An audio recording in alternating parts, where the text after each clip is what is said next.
పార్టీకి చెడ్డ పేరు తెచ్చే విధంగా ఏ కార్యకర్త కూడా, బాగా చెప్తున్నా, ఏ కార్యకర్త కూడా ఎంతటి స్థాయిలో ఉన్నా కూడా, ఏ పదవిలో ఉన్నా కూడా, రాష్ట్ర పదవి కాదు కింద పదవి ఏ పదవిలో ఉన్నా కూడా ఉపేక్షించేది లేదు లేదు లేదు.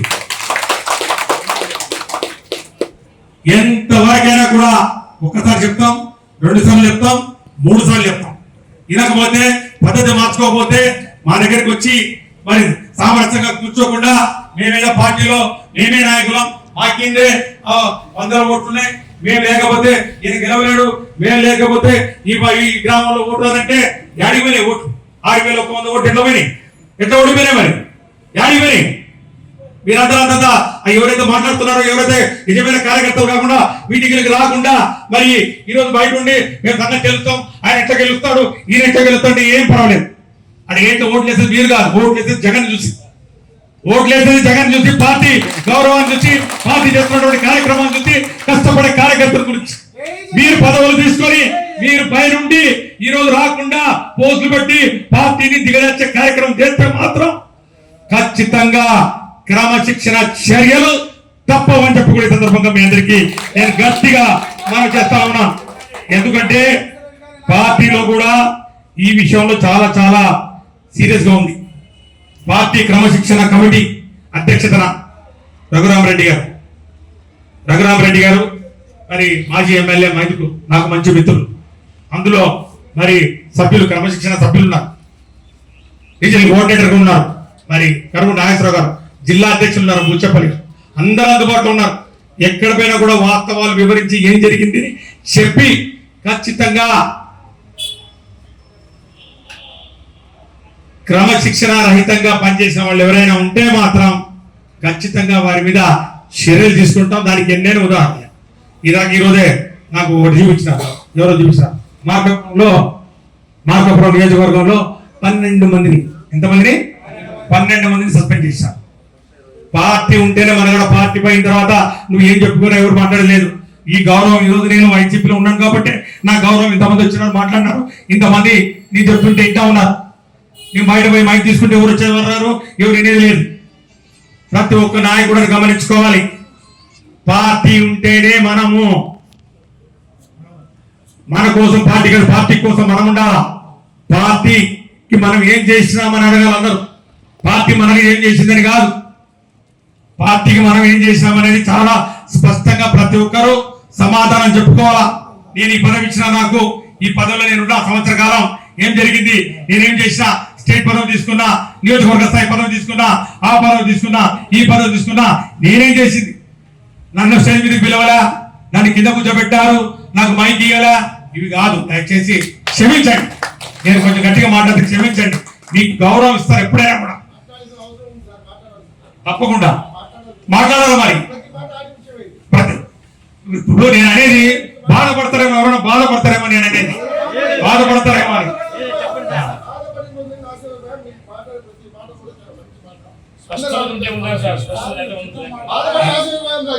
అదే నేను అనేది మళ్ళీ బాధపడి ఏది అంత ఈయన నా పార్టీ నాది కాదు.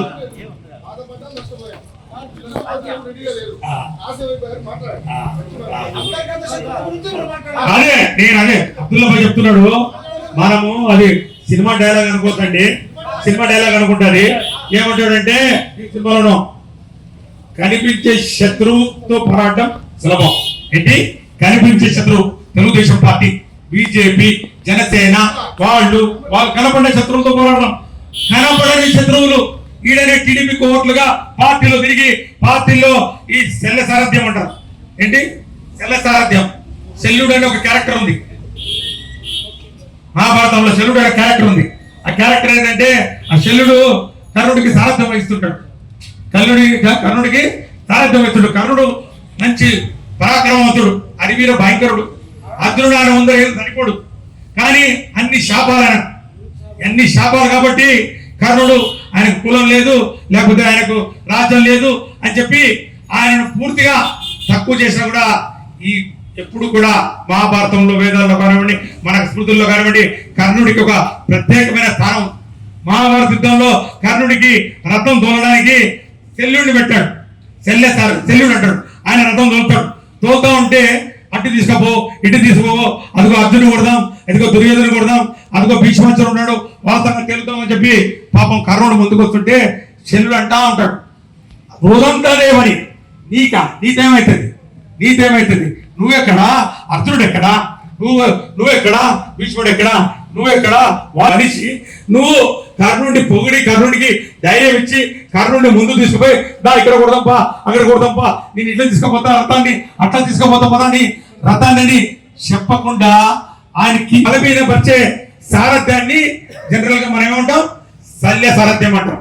శల్యుడు అంతేనా, శల్య సారథ్యం. అట్లా పార్టీలో ఉండి పార్టీని కించపరిచి పార్టీని డౌన్ చేసి పార్టీలో ఏం లేకున్నా అందరు బాగున్నా అంతర్గత కుమ్మాడు ఉన్నాయి, అదిగో వాడు బాగలేరు, ఆయనకి ఎట్లా ఇచ్చారు పదవి, ఈయనకి ఎట్లా ఇచ్చారు పదవి, ఈయన ఎవరు ఆయన ఎవరని ప్రశ్నించే ముందు మనమేంటో కూడా మీరు ఒకసారి ఎవరైతే అడుగుతున్నారో ఒకసారి మీరు ఆలోచన చేసుకోవాలని చెప్పి కూడా నేను మనం చేస్తా ఉన్నాను. గురిగింద సామెత అందరు నల్లగుండా దాని నుండి కింద నల్లగుందని తెలియదు కాబట్టి గురువింద సామెత కింద దయచేసి శల్య సారథ్యం కింద దయచేసి ఎవరైతే అసమ్మతివాదులు ఉన్నారో మీకు మళ్ళొకసారి నేను కోరుతా ఉన్నా, ఏమి చేసేది మీరు ఇక్కడ రాకపోయినా మీరు ఇక్కడ బయట పోస్టులు పెట్టినా మీరు పార్టీని ఏం చేసినా కూడా మీరు రోజులు దగ్గర పడ్డాయని మాత్రం ఖచ్చితంగా నేను చెప్తా ఉన్నానని చెప్పి కూడా మీ అందరికీ మనం చేసుకుంటా ఉన్నా. నిజమైన కార్యకర్తలు అయితే పార్టీ కోసం రాండి, పార్టీలో గురించి మాట్లాడండి, పార్టీ నాయకులు ఎవరితో వాళ్ళని గౌరవించండి, ఊర్లో 10 కార్యక్రమాల్లో పాల్గొనండి. పార్టీ ఇచ్చినటువంటి అజెండా జగన్మోహన్ రెడ్డి గారు చెప్పినటువంటి కార్యక్రమాలు వాటిని పాల్గొనండి, వాటిని ముందుకు తీసుకోదాం. సంవత్సరం కాదా అప్పుడే మళ్ళా మొదలు పెడితే మళ్ళా మొదలుకు వస్తే రామ్ పార్టీకి రామ్ భాయ్ మాకేమి ఏం అవసరం లేదు. మంచి కార్యకర్తలు ఉన్నారు, కొత్తగా ఉత్సాహంగా పార్టీని భుజం మీద మోసుకొని మేము ఎంత దూరంగా పోరాటం చేద్దామని చెప్పడానికి, తెగించడానికి, కేసులు పెట్టినా కూడా మేము ఉంటామని చెప్పడానికి, ఎక్కడ కార్యక్రమాలు పెట్టినా కూడా బండ్లు వేసుకొని మోటార్ సైకిల్ వేసుకొని వచ్చే కార్యకర్తలు పుష్కలంగా ఉన్నారు. ఏ మాత్రం లేదు. ఎవరైతే మాట్లాడవాలన్నారో వాళ్ళంతా ఏకలింగం సొంటిలింగం, ఏక నిరంజన్ సొంటిలింగం. వాళ్ళు తప్ప ఎవరు, వాళ్ళు ఒక్కరే వస్తారు, వాళ్ళు ఒక్కరే పోతారు, వాళ్ళు ఒక్కరే వస్తారు, ఒక్కరే పోతారు. ప్రోగ్రాం పెడితే ఒక్కరే బండేసుకొని వస్తాడు, ఏదైనా ఉన్నారంటారు, ఏదో 10 మంది ఊరుగా మంత్రి నిలబడి ఫోటో తీసి ఫోటో పెట్టారు. ఎవరు తీసిన ఫోటో ఎవరు నువ్వు నీకెందుకు వచ్చినారే అంత మాత్రం నాకు ఇంగిత జ్ఞానం లేదనుకుంటే నేనేం చెప్పాలి చెప్పండి. సంవత్సరంన్నర నేను ఉన్నా ఈ ఊర్లో ఏందో మాకు తెలియదా? ఎవరు కార్యకర్త, ఎవరు పనిచేస్తున్నారు, ఎవరు మరి పార్టీ కోసం ఉన్నారు, ఊర్లో ఎవరికి నాయకత్వం ఉంది, ఊర్లో ఎవరికి ఏదైనా కార్యక్రమం జరిగితే నాకు ఫోన్ చేస్తారు, సార్ పలానా వాళ్ళు చనిపోయినారు, సార్ పలానా వాళ్ళకి ఇంట్లో ప్రోగ్రామ్ ఉంది, లేకపోతే మీ ఊరికి రావాలా, ఇది ఇక్కడ చిన్న ప్రాబ్లం ఉంది, మన కార్యకర్త యాక్సిడెంట్ అయింది, మన కార్యకర్త వాళ్ళ కుటుంబం కొంచెం ప్రాబ్లం విషాదం తోడు చేసుకుంది, లేకపోతే ఒకసారి పలకరించిపో చెప్పే నాయకులు ఉన్నారు. 150 పంచాయతీలు ఎవరైతే పోస్టులు పెడుతున్నారో, ఎవరైతే ఈ ప్రోగ్రాంలు ఎగరగొడుతున్నారో, ఎవరైతే మేము నాయకులు మనం ఇచ్చిన పోస్టు, ఆ పోస్టు పక్కన పడితే ఏమీ లేదు, మళ్ళీ పోస్టులు పక్కన పడితే ఏం లేదు. అలాంటి వాళ్ళు ఎన్ని బెదిరింపులు చేసినా ఉడత ఊపులకు తాటాకు చప్పుళ్లకు తాటాకు చప్పుళ్లకు వైఎస్ఆర్ కాంగ్రెస్ పార్టీ బెదరని కూడా ఈ సందర్భంగా నేను ఖచ్చితంగా మనం చేసుకుంటూ ప్రతి ఒక్కరికి కూడా మీ అందరికి నేను ఒకటే మా విన్నపం, దయచేసి నాలో ఏమైనా పొరపాటు జరిగిండొచ్చు, పోస్ట్ చేయడంలో ఎక్కడైనా ఏదైనా నేను ఎవరైనా గుర్తించడంలో, ఎవరైనా పేరు పెట్టి పిలవకపోవడంలో ఎక్కడైనా కొంచెం లోపాలు జరిగిండొచ్చు. నాకు కూడా నేను కూడా నేర్చుకుంటా. నా 18 సంవత్సరాల సీనియారిటీ కాదు, ఈడ నా సీనియారిటీ 1.5 సంవత్సరంన్నర. 24 జనవరిలో వచ్చిన 25 మరి ఈరోజు జూలై 1.5 సంవత్సరంన్నర సీనియారిటీ. నేను అందరికన్నా జూనియర్ మోస్ట్, నేను మీ అందరికన్నా జూనియర్ మోస్ట్. ఏదంటే కొన్ని అర్హతలు ఉన్నాయి కాబట్టి నాకు బాధ్యతలు ఇచ్చినారు, కాబట్టి జాగ్రత్తగా అందరినీ పట్టుకురావాలి. ఒకరి మీద ఒకరికి కొట్లాడబెట్టి ఒకరి మీద ఒకరికి చేసే కార్యక్రమం నేను సచ్చినా చేయను.